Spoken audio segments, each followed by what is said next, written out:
जितने भी नए वकील हैं जो अपनी कोर्ट के अंदर प्रैक्टिस करना चाहते हैं और पुराने एक ऐसे एडवोकेट्स होंगे जिनको एक नई गाइडेंस प्रोवाइड कराने के लिए केरला हाई कोर्ट की तरफ से जो एक शिक्षा आप सभी लोगों को दी है, इनफैक्ट जितने भी एडवोकेट्स हैं उनको एक अपनी तरफ से बताया है कि भाई हम जज होने के नाते एक एडवोकेट से क्या क्या चीजें एक्सपेक्ट करते हैं जब एडवोकेट हमारे सामने अपना केस को प्रेजेंट करता है। तो वो जो केरला हाई कोर्ट ने बात बताई है एक समरी के तौर पे बताई है कि फॉर एग्जांपल आप अपना कोर्ट के अंदर केस प्रेजेंट करते हो तो उसके लिए एक जज साहब जो है आपसे क्या एक्सपेक्ट करते हैं। भाई आप केस की फाइल जज साहब को जब देते हो तो उसके अंदर बहुत सारी बातें लिखी होती है, बहुत सारे फैक्ट्स लिखे होते हैं, बहुत सारी चीजें ऐसी होती हैं जो अलग अलग पेजेस पे होती हैं जो आपको जज साहब को नोटिस करवानी पड़ती है। सीधी बात है, यहां पर जज साहब ने इन्हीं बात को ध्यान में रखते हुए एक एडवाइस दी है सारे के सारे यंग लॉयर्स को, सारे के सारे एक्सपीरियंस लॉयर्स को कि भाई आप लोग केवल और केवल एक छोटा सा काम करा करो। एक अपना केस की जब फाइल प्रेजेंट करते हो ना उसके बाद में या उसके साथ में एक समरी जो है अपने केस की समरी ऑफ फैक्ट्स जो है अपना केस के दौरान जज साहब को दे दिया करो, बेंच में दे दिया करो। इससे आसानी रहती है। भाई जज के पास इतना टाइम नहीं होता है कि आपके पूरे के पूरे 10 के 10 पन्नों को बैठ के पढ़ेंगे, 10 के 10 पन्नों के अंदर जो लिखी हुई बातें हैं उनको बैठ के पढ़ेंगे और अगर कोई जज साहब से मिस हो जाता है कोई पॉइंट उसमें जज साहब की गलती आप लोग निकालोगे, ऐसा कुछ भी नहीं है। इससे एक सीधा तौर पर एक क्लैरिटी के तौर पर मुद्दे की बात आप लिखो, समरी के अंदर लिखो, एक पेज के अंदर केवल एक ही पेज के एक समरी बना के पूरे के पूरे जो भी फैक्ट एंड इशू है, जो भी आपको प्रॉब्लम है, जिसको भी आपको दिक्कत लगती है तो वो आप जज साहब को जब दोगे तो जज साहब बहुत ज्यादा खुश होंगे आप लोगों से। तो इसी वीडियो के रिगार्डिंग जो केरला हाई कोर्ट ने एक एडवाइस दी है सारे के सारे यंग एडवोकेट्स के लिए, सारे के सारे एक्सपीरियंस एडवोकेट्स के लिए, क्योंकि केस अभी आया था एंटीसिपेटरी बेल का जब ये केरला हाई कोर्ट ने गाइडेंस प्रोवाइड कराई है ऑफिशियली। तो हम वीडियो को स्टार्ट करते हैं। मेरा नाम है आयुष, आप देख रहे हैं स्मार्ट एंड लीगल गाइडेंस।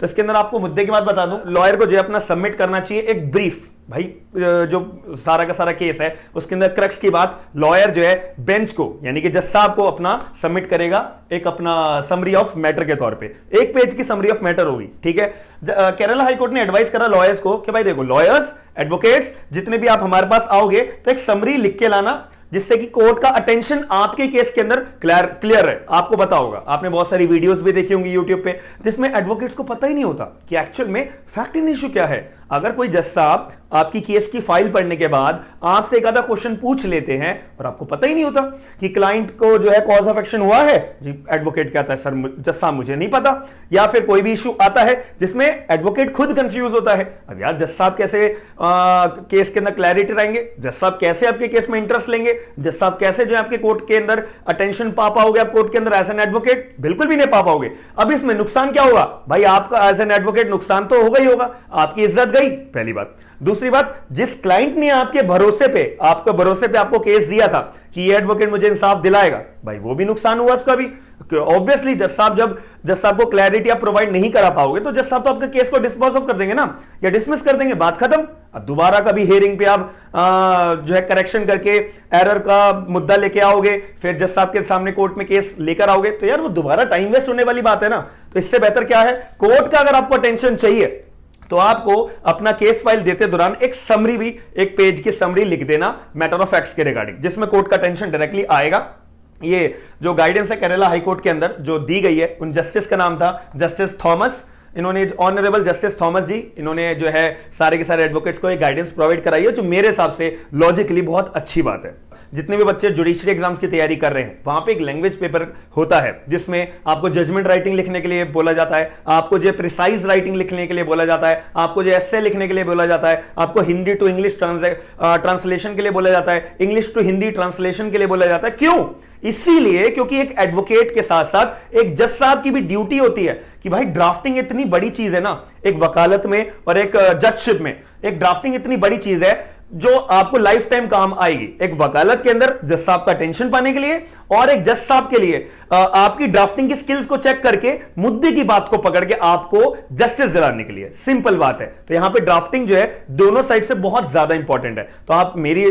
हिसाब से, मेरे मानने से आप इस बात पे गौर जरूर करिएगा। जितने भी यंग एडवोकेट्स हैं या भी लॉ स्टूडेंट्स हैं या लॉ ग्रेजुएट्स हैं, भाई अपनी ड्राफ्टिंग पे सबसे ज्यादा आप जोर दीजिएगा और इसके अंदर और इफेक्टिवली भी रहेगा आपका केस को आर्ग्यू करने के लिए, क्योंकि आप आप जो है समरी में अपनी सारी बात बता चुके होंगे, तो जज साहब को भी पता होगा कि भाई आप किस मुद्दे पे आर्ग्यू कर रहे हो, आर्ग्यू क्यों कर रहे हो, एक्चुअल में आपके क्लाइंट के ऊपर क्या मुद्दा रेस करा गया है जिसकी वजह से आप आर्ग्यू कर रहे हो। तो जज साहब भी आपके फेवर में आर्ग्यूमेंट बहुत अच्छे से सुनेंगे और आपके फेवर में पूरी उम्मीद रहेगी जजमेंट देंगे, याद रखिएगा। अब इसके अंदर जो ऑनरेबल जस्टिस थॉमस जी थे, उनके पास उनका भी कहना था कि भाई देखो लॉयर एडवोकेट, मेरे पास भी बार का 28 सालों का एक्सपीरियंस है, उसके बाद जो है मैं बेंच की सीट पे जाके बैठा हूं, यानी कि जज की सीट पे जाके बैठा हूं, और एक बार और एक बेंच का आपस में कोऑर्डिनेशन होना एक जस्टिस प्रोवाइड कराने के लिए बहुत बड़ा रोल प्ले करता है। आप लोगों को पता होगा, बार का मतलब होता है एडवोकेट्स, बेंच का मतलब होता है जजेस, ये बात तो आपको इतनी से पता होगी। तो इसलिए जस्टिस थॉमस जी का भी ये कहना है भाई मेरा भी बार का एक्सपीरियंस 28 सालों का है, जब भी मैं एज एन जज के तौर पे आप वकीलों को एक गाइड कर रहा हूं, एक पेज में मोटी मोटी बात लिख दो ताकि जज साहब को एक्नॉलेजमेंट हो जाए कि एक्चुअल में तुम कहना क्या चाहते हो, क्या रिलीफ पाना चाहते हो, याद रखिएगा। लेकिन जैसे आप ये गेस्चर करोगे ना तो सबका गुड इंप्रेशन भी पड़ेगा जज साहब के सामने, कि अगली बार भी आप कोई केस लेके आओगे तो जज साहब की नजर में रहेगा कि यार ये एडवोकेट बहुत सुलझा हुआ है, ये एडवोकेट बहुत कॉन्फिडेंट है, ये एडवोकेट की जो आर्ग्यूमेंट्स होती है सबसे बेस्ट होती है। तो कहीं ना कहीं जो ये अपनी बात पेश करता है कहीं ना कहीं सही पेश करता है, याद रखिएगा। ये बहुत इंपॉर्टेंट टर्म मैं आपको बता रहा हूं, शायद ही आपको कोई ये बात बताएगा। केरला हाईकोर्ट की मदद से आपको बहुत सारे रास्ते अपनी वकालत को स्टार्ट करने के लिए खुल चुके होंगे, याद रखिएगा। और वाइल डीलिंग, और ये जो मैंने मुद्दा बताया, मैंने आपको बताया था वीडियो के स्टार्टिंग में कि ये जो मुद्दा आया केरला हाईकोर्ट के सामने, जब केरला हाईकोर्ट ने एडवाइस करा, ये एक एंटीसिपेटरी बेल का मुद्दा केरला हाईकोर्ट के जज साहब सुन रहे थे। और केरला हाईकोर्ट के जज साहब जब ये एंटीसिपेटरी बेल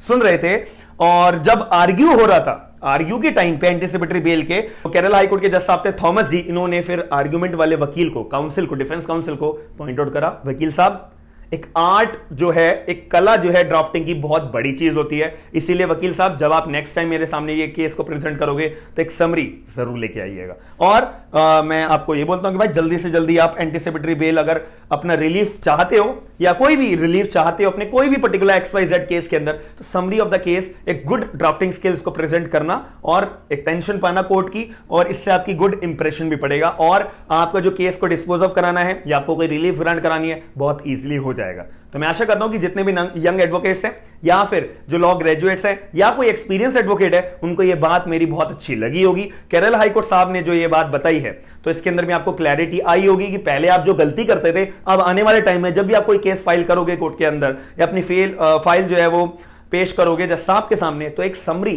जो है मैटर की बहुत अच्छी लेके आना। और साथ ही में जिन बच्चों को ड्राफ्टिंग नहीं आती उन बच्चों की ड्यूटी क्या है, आप लोग अपनी आज से, इस वीडियो को देखने के बाद से ड्राफ्टिंग की स्किल्स अपनी इंप्रूव करना चालू कर दीजिए। तो ऐसी मैं डेली अपडेट्स लाता रहता हूं। तो आपको अगर वीडियो पसंद आई है तो आपको क्या करना है, वीडियो को लाइक करना है और चैनल को सब्सक्राइब करना है और वीडियो को शेयर भी कर देना, जिससे कि ये नॉलेज, ये बहुत की पॉइंट जो है और बाकी सब लोगों को पता लग जाए। हम मिलते हैं नेक्स्ट वीडियो के अंदर। थैंक यू, धन्यवाद।